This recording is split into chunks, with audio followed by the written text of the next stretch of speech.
হরে কৃষ্ণা। আপনারা কি জানেন ভক্তের কাছে ভগবান সরল হয়ে থাকেন, সহজ হয়ে থাকেন। তিনি ভক্তের কাছে শক্তিশালী প্রকাশ করেন না যে আমি কত শক্তিশালী। তিনি বিশ্বব্রহ্মাণ্ডের পিতা বটে, অনন্ত কোটি ব্রহ্মাণ্ডের মালিক বটে, তিনি পরমেশ্বর ভগবান বটে। কিন্তু ভক্তের কাছে সরল হয়ে যান, ভক্তের কাছে দীন হয়ে যান। কেন জানেন? কারণ মায়ের কাছে সন্তান যেমন সন্তানই থাকে। সন্তান যত বড় ডাক্তার হোক, উকিল হোক, ব্যারিস্টার হোক, ইঞ্জিনিয়ার হোক, সে যত বড়ই পদ লাভ করুন না কেন, যখন সে মায়ের কাছে আসে তখন মায়ের চোখে সে সন্তানই থাকে। ভগবানও তেমনি অনন্ত কোটি ব্রহ্মাণ্ডের মালিক হতে পারে, স্বয়ং ভগবান হতে পারে, কিন্তু ভগবানের ভগবত্বতা দেখান না ভক্তের কাছে। ভক্তের কাছে সবসময় মাথা নত হয়ে ভক্তের ভাব যা যেভাবে ভগবানকে ভালোবাসে, ভক্তের কাছে সেই রূপেই ভগবান ধরা দেন। কেউ সন্তান রূপে ভালোবাসছে, কেউ বন্ধু রূপে ভালোবাসছে, কেউ দাদা ভাই যে কোনো সম্বন্ধে ভালোবাসছে, ভগবান সেই রূপে ভগবানকে ধরা দেন। আর সেই রূপে ভগবান ভক্তের কাছে এসে উপস্থিত হয়ে যান। আজকে জানেন, কলিযুগের এক ঘটনা আপনাদের সামনে তুলে ধরি। ভগবান ভক্তের কাছেও শাসন বকুনি খেতে প্রস্তুত থাকে, একদিনকার ঘটনা। আপনারা যারা বৃন্দাবনে গিয়েছেন বুঝতে পারবেন। বৃন্দাবনে আমরা যে বিহারীজিকে দর্শন করতে যাই, রাধা বল্লভকে দর্শন করতে যাই, রাধা রমনকে দর্শন করতে চাই, এই সাক্ষাৎ কোনো প্রতিষ্ঠিত বিজ্ঞ না, এ সাক্ষাৎ প্রকট হয়েছে। তা একবার রাধারমন মন্দিরে এক গোসাইজি তিনি শৃঙ্গার করাতেন, প্রত্যেক দিন শৃঙ্গার করাতেন রাধারমনকে। আর জানেন, সাক্ষাৎ রাধারমন সচল রূপে সে ভক্তের সাথে লীলা করতেন। একদিনকার ঘটনা, সেই গোসাইজি শৃঙ্গার করাচ্ছিলেন। তো গোসাইজির একটি বিশেষ তার মনের মতন একটা শৃঙ্গার রাধারমনের জন্য নিজের হাতে বানিয়েছিলেন, যে আজকে রাধারমনকে এই আভূষণ পরাবো, এই বস্ত্র পরিধান করাবো, রাধারমনকে খুব সুন্দর লাগবে। কিন্তু রাধারমনলাল পড়তেই চাইছিলেন না। যত বস্ত্র এসেছিলেন সবাই সব কিছু ধারণ করছিলেন, কিন্তু ওনার হাতের তৈরি সেই বস্ত্র আভূষণ ধারণ করছিলেন না। পাশের একজন গোসাইজি বললেন, আরে ভাইয়া, अरे क्या कर रहे हो, दूसरे वस्त्र पहना दो, ও बाद में पहनाओगे।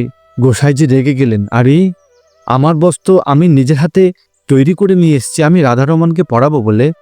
রাধারমনকে পরতেই হবে এই বস্ত্র, অন্য কোনো বস্ত্র পরবে না, এই বস্ত্রই পরতে হবে ওকে। দেখুন ভক্তের ভাব দেখুন।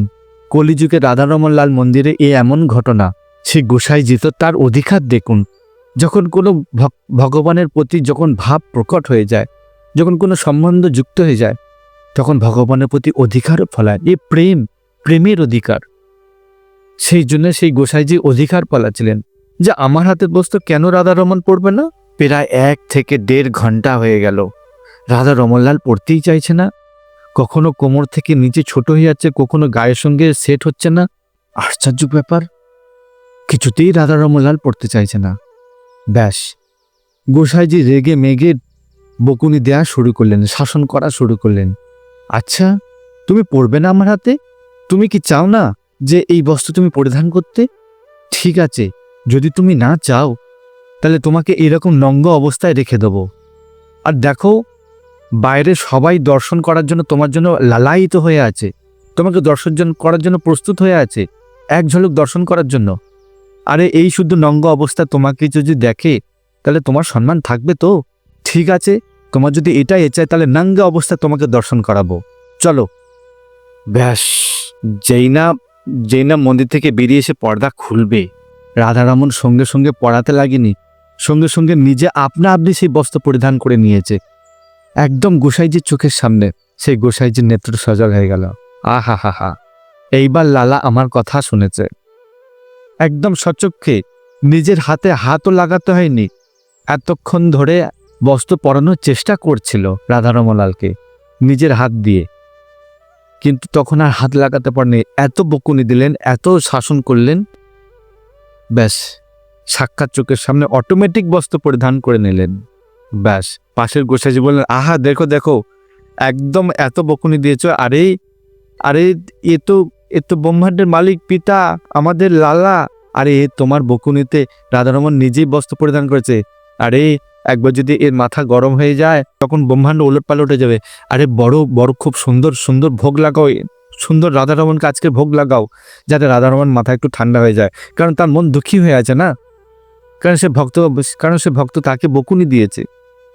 ছোট্ট সে লালা, হ্যাঁ না? ছোট্ট লালা যখন কোনো বাচ্চাকে বকবেন তখন বাচ্চা কি করে? একটু ভয় পায়, কষ্ট পায়, কেউ বললে দুঃখ পেয়ে যায়, অভিমান হয়ে যায় যে আমাকে বকলো। ভগবান ভক্তের কাছে এরকমই লীলা করে থাকে। অভিমান হলো, কষ্ট হলো, দুঃখ পেল, আবার আনন্দ লাভ করলো। প্রেমেতে এইরকমই হয়। তাই খুব সুন্দর সুন্দর বড় বড় একদম ক্ষীরের লাড্ডু আরো বিভিন্ন রকম প্রস্তুত করলেন, বিভিন্ন ভোগ সামগ্রী, আর রাধা রমলালকে প্রস্তুত করালেন।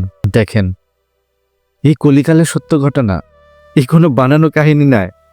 আপনারা যাবেন, ভাব বুঝতে পারবেন যে সাক্ষাৎ রাধা রমলাল। একবার চোখের দিকে তাকাবেন, যদি তার কৃপা হয়ে যায়, তার দৃষ্টি যদি একবার পড়ে যায়, তাহলে সেখান থেকে নড়তে পারবে না। সে সেখানেই আবিষ্ট হয়ে মূর্ছিত মোহিত হয়ে যাবে, মন্ত্রমুগ্ধ হয়ে যাবে।